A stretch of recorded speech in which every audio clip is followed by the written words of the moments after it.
भक्तों को मेरा प्रेम भरा राधे राधे। श्रावण मास के शुक्ल पक्ष की एकादशी, जिसे पवित्रा एकादशी और पुत्रदा एकादशी के नाम से जाना जाता है। एक बार भगवान श्री कृष्ण से राजा युधिष्ठिर ने पूछा, प्रभु आप कृपा करके यह बताइए कि श्रावण मास की जो शुक्ल पक्ष की एकादशी है उसका नाम क्या है और उसका विधान क्या है और उसकी कथा क्या है।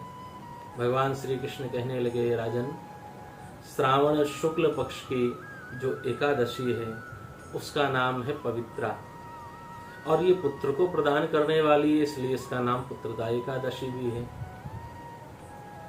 एक समय एक राज्य था जिसका नाम था महीमती। महीजित नाम का राजा उसमें राज्य किया करता था। राज्य समृद्ध था, परंतु उस राजा को कोई भी पुत्र नहीं था, जिस कारण से वह पुत्र शोक में बहुत व्याकुल रहा करता, चिंतित रहता। मंत्री आदि उनके दुख को देख करके दुखी हो जाते।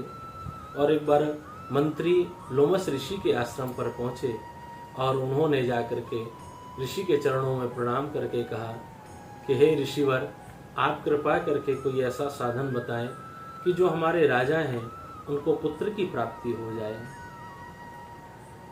ऋषि ने नेत्रों को बंद किया और मंत्रियों से कहा, हे मंत्रियों, तुम्हारे जो राजा हैं ये पूर्व जन्म में बहुत ही निर्धन और कंजूस व्यक्ति थे, कोई दान पुण्य नहीं करते थे। एक बार प्यास से दुखी होकर के अन्न के लिए यहाँ वहाँ भटक रहे थे और वहाँ पास में ही एक जल का स्थान दिखाई दिया।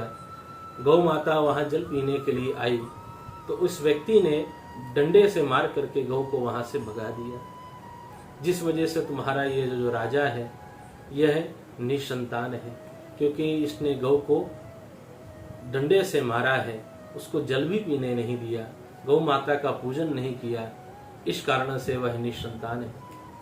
अनजाने में ही सही इसने श्रावण शुक्ल पवित्रा एकादशी का व्रत कर लिया, जिस कारण से इसको राज्य की प्राप्ति हुई है। अगर आप सभी श्रावण शुक्ला एकादशी का व्रत करके उसका पुण्य राजा को समर्पित कर देते हैं तो आपके राजा को पुत्र अवश्य प्राप्त होगा। और आप गौ का पूजन करेंगे, गौ दान करेंगे तो आपके राजा को अवश्य ही पुत्र की प्राप्ति होगी।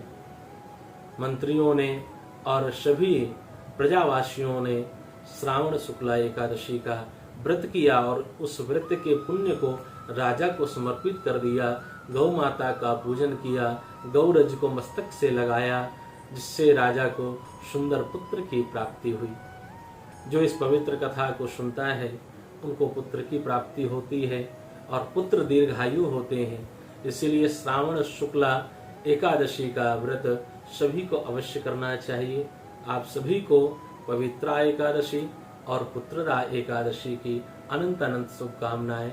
राधे राधे।